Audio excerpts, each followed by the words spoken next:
McD merupakan sebuah syarikat multinasional yang menggabungkan beberapa buah syarikat yang menggunakan perkhidmatan antarabangsa. Syarikat multinasional ini mempunyai cawangan atau anak syarikat di beberapa negara lain sehingga mempunyai kepentingan di pelbagai pasaran global.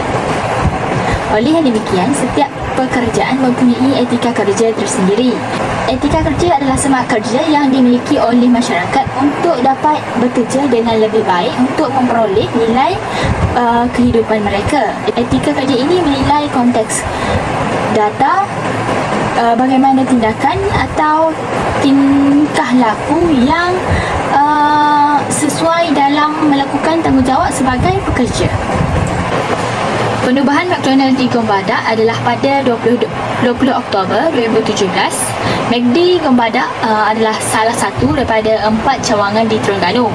Dari struktur geografi, McD Gombadak mempunyai tarikan mereka tersendiri, iaitu berhampiran dengan universiti berhampiran dengan UNIZA dan UMT. Jadi mereka dapat menarik pelanggan daripada pelajar-pelajar universiti di situ.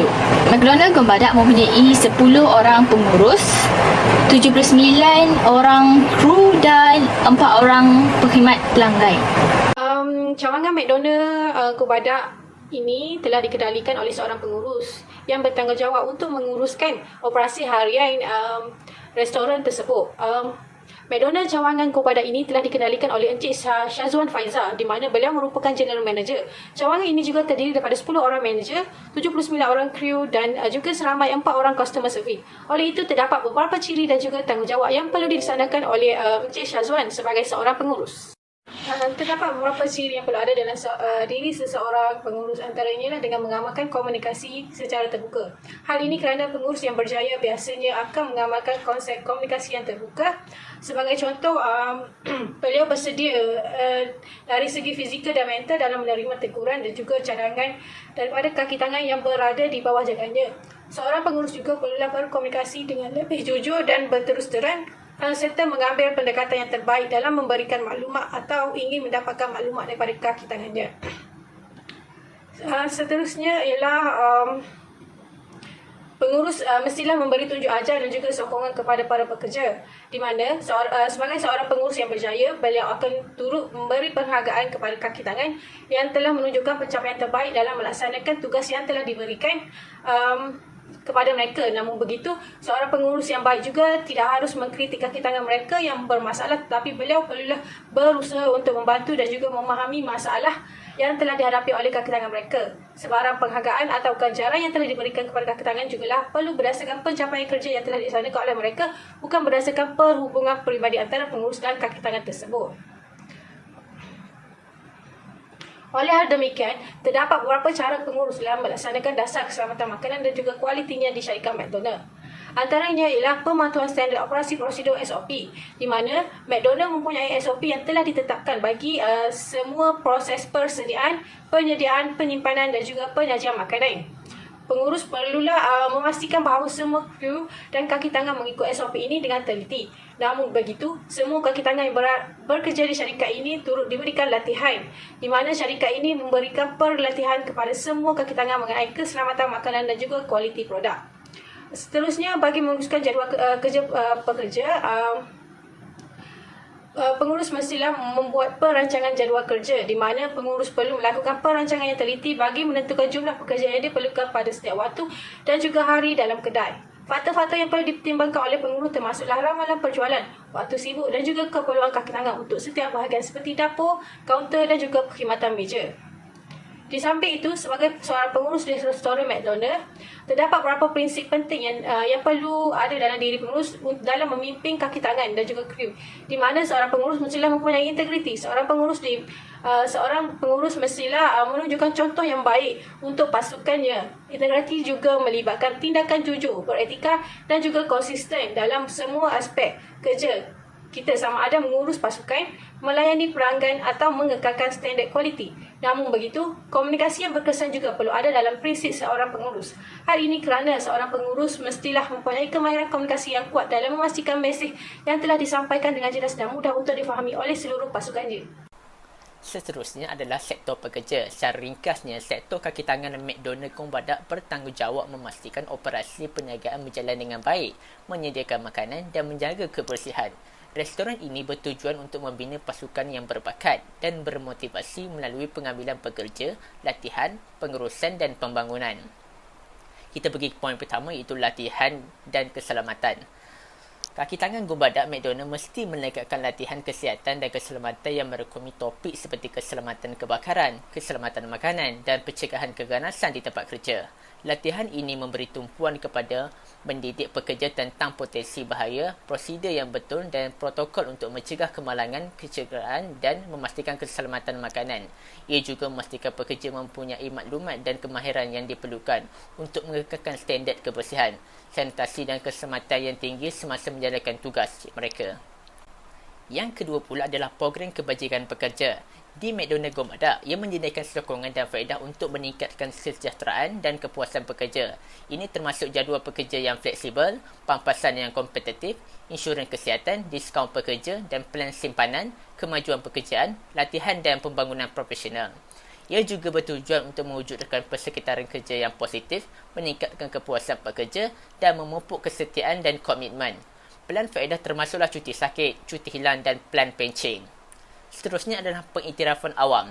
Pengiktirafan prestasi pekerja McDonald Kong Badak melibatkan pengiktirafan dan pemberian ganjaran kepada pekerja yang secara konsisten menunjukkan kecemerlangan dalam prestasi.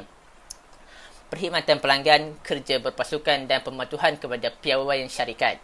Ia juga boleh mengambil pelbagai bentuk seperti pujian lisan, sijil, program pekerja bulanan ini, anugerah atau peluang pembangunan kerjaya. Ia juga menggalakkan pengiktirafan tidak formal untuk mewujudkan persekitaran yang kerja yang positif dan menyokong dan meningkatkan produktiviti dan kepuasan pekerja.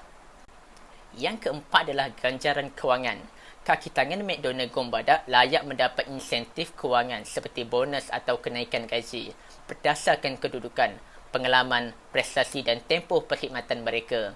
Insentif ini adalah berdasarkan faktor seperti kedudukan, pengalaman, prestasi dan tempoh perkhidmatan dan direka bentuk untuk menarik dan mengekalkan pekerja yang berbakat dan mendorong mereka untuk menjadi yang terbaik dan mengiktiraf sumbangan mereka kepada kejayaan restoran. Dan akhir sekali adalah peluang pekerjaan yang fleksibel. Di McDonald Kong Badak, ia akan menawarkan peluang kerja yang fleksibel kepada pekerjanya yang membolehkan mereka membuat jadual kerja yang sesuai dengan keperluan dan tanggungjawab mereka. Pekerja boleh memilih daripada pelbagai shift seperti shift malam ataupun shift pagi seperti perkhidmatan sambilan ataupun sepenuh masa dan ketersediaan di hujung minggu. Flexibility ini menggalakkan keseimbangan serta kehidupan, meningkatkan kepuasan pekerja dan menarik penduduk yang pelbagai mencari pengaturan kerja yang fleksibel. Kajian menunjukkan para pelanggan sangat berpuas hati dengan layanan yang diberikan oleh syarikat McD Kong Badak. Antaranya adalah harga yang berpatutan dengan kualiti harga. Seterusnya adalah tempat makanan yang selesa untuk menjamu selera, khususnya pada waktu pagi, tengah hari dan juga malam. Dan yang ketiga adalah servis penghantaran yang sangat efisien daripada kaunter sehinggalah kepada pelanggan. Terdapat beberapa cadangan yang boleh diambil, antaranya ialah dengan menambah keluasan premis dan tempat untuk meletakkan kenderaan. Kapasiti pelanggan yang terlalu besar dan sering berkunjung membeli makanan di McD memerlukan ruang yang besar serta tempat untuk meletakkan kenderaan yang luas kerana tempat duduk dan meja yang selalu penuh dan tidak mencukupi menyebabkan pelanggan yang ingin menikmati hidangan makanan di kedai terpaksa makan di tempat lain. Jadi pihak McD perlu mengatasi masalah ini dengan menyediakan tempat duduk dan meja yang banyak dan ruang kenderaan yang mencukupi agar memberi keselesaan kepada pelanggan yang datang ke kedai. Cadangan kedua ialah meningkatkan kualiti tahap pengurusan yang lebih baik, peningkatan tahap kecekapan pekerja dan menerapkan tingkah laku etika yang baik dalam diri setiap pekerja amat penting kerana ia menjadi salah satu faktor kedatangan ramai pelanggan dan dapat menjaga nama baik syarikat tersebut. Sebagai contoh, terdapat setengah pelanggan yang mengadu bahawa pengurusan di McD lambat sehingga ada yang tidak mendapat makanan mereka dan ada juga pelanggan yang dilayani secara kasar. Perkara ini menyalahi tata tertib tingkah laku pekerja dan boleh dikenakan hukuman kepada pekerja tersebut. Oleh itu, pengurusan yang baik ini dapat memenuhi tahap kepuasan pelanggan apabila makanan pelanggan diperoleh dengan cepat dan mendapat layanan yang baik oleh pekerja melalui penambahbaikan pengurusan yang cekap dan stabil. Cadangan ketiga ialah menaik taraf teknologi yang lebih canggih. Zaman moden kini, sudah banyak teknologi yang telah digunakan, terutamanya dalam syarikat industri seperti industri makanan. Namun, mesin teknologi yang selalu digunakan ini tidaklah mampu bertahan lama dan mengalami kerosakan akibat selalu digunakan tanpa ada sebarang penambahbaikan. Oleh itu, mesin teknologi ini perlulah dinaik taraf secepat mungkin supaya tidak mengurangkan jumlah pelanggan yang selalu datang. Contohnya, mesin memesan makanan yang digunakan pelanggan tiba-tiba menjadi beku dan lambat sehingga pelanggan menunggu agak lama untuk memperoleh makanan mereka. Jadi mesin itu perlulah diservis secara berkala dan dinaik taraf agar pelanggan dapat memperoleh makanan mereka dengan cepat. Baik, langkah cadangan yang seterusnya adalah meningkatkan kualiti makanan. Okey, dalam aspek peningkatan kualiti makanan ini adalah merujuk kepada pihak McDonald perlulah menghasilkan satu makanan yang berkualiti tinggi, lebih segar serta lebih sihat kepada para pelanggan. Oleh itu, pihak McDonald perlulah bekerjasama dengan pihak pembekal untuk memastikan bahan mentah yang mereka terima adalah berkualiti tinggi. So, dalam proses tersebut, mereka perlulah memastikan para pembekal mematuhi satu standard operasi yang ketat, iaitu standard operasi ini melibatkan suatu standard keselamatan dan juga amalan untuk memastikan segala proses dan penyimpanan makanan adalah tepat dan dapat mengelakkan berlakunya kontaminasi dan juga bahan-bahan mentah tersebut akan sentiasa dalam keadaan yang segar. Langkah cadangan seterusnya adalah membantu memperbaiki kelestarian alam. Oleh itu, syarikat McDonald ini perlulah bertanggungjawab untuk mengurangkan kesan negatif yang berlaku kepada alam sekitar dan menyumbang terhadap kelestarian alam. Oleh itu, syarikat McDonald itu sendiri perlulah mengurangkan penggunaan bahan bungkusan sekali pakai. Sebagai contoh, beg plastik yang banyak menyumbang kepada sisa pepejal dan hal tersebut telah mencemarkan alam. Oleh itu, syarikat McDonald ini perlulah mempertimbangkan penggunaan bahan pembungkusan yang boleh dikitar semula ataupun lebih mudah dihapus seperti plastik biodegradable. Selain daripada itu, syarikat McDonald ini juga sendiri bolehlah menggalakkan para pelanggan yang datang untuk membawa bekas mereka sendiri. So, dalam proses itu, mereka akan membungkus makanan atau minuman mereka sendiri dengan menggunakan bekas yang mereka bawa. So, dalam masa yang sama, hal itu akan mengurangkan penggunaan bahan pembungkusan sekali pakai di negara Malaysia dan memberikan kebaikan kepada kelestarian alam. Baik, cadangan yang terakhir adalah meningkatkan kesaksaman pekerja dalam pengurusan McDonald. Baik, kesaksaman pekerja ini adalah merujuk kepada memberikan perlakuan yang adil, pembayaran yang setimpal, manfaat serta kesempatan memberikan pembangunan kerjaya kepada semua pekerja. Baik, syarikat McDonald itu sendiri perlulah memastikan bahawa pekerja menerima pembayaran yang adil dan juga setimpal berdasarkan waktu jam kerja serta usaha perkhidmatan mereka bersama McDonald. Oleh itu, syarikat McDonald itu sendiri perlulah mempertimbangkan gaji minimum berdasarkan beberapa faktor seperti kos sara hidup, keperluan serta kepentingan pekerja dalam penentuan gaji-gaji mereka.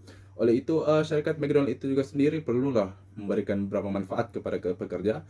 Sebagai contoh, memberikan khidmat kesihatan, cuti sakit, cuti tahunan yang cukup, serta beberapa insentif lain yang membantu mereka kepada peluang ataupun memberi latihan dalam pembangunan kerjaya. So, benda tersebut akan memberikan manfaat kepada pekerja dan masa yang sama akan meningkatkan kemahiran mereka dan kesemua kebaikan yang ataupun manfaat yang mereka terima ini akan membantu meningkatkan kualiti hidup mereka dan mereka akan merasa lebih dihargai dan sekiranya pekerja yang merasa dihargai ini akan melakukan kerja mereka dengan lebih baik dan syarikat perniagaan McDonald akan berjalan lebih lancar dan dapat mencapai target yang disasarkan. Go Badak sememangnya sebuah syarikat multinasional yang unggul kerana menjaga kebajikan para pekerja serta memberi layanan yang terbaik kepada para pelanggan. Namun begitu, syarikat McDonald perlulah menambah baik serta menaik taraf beberapa aspek. Antaranya adalah sistem pengurusan di McD dan juga meningkatkan kualiti makanan kepada makanan yang lebih bernutrisi untuk para pelanggan.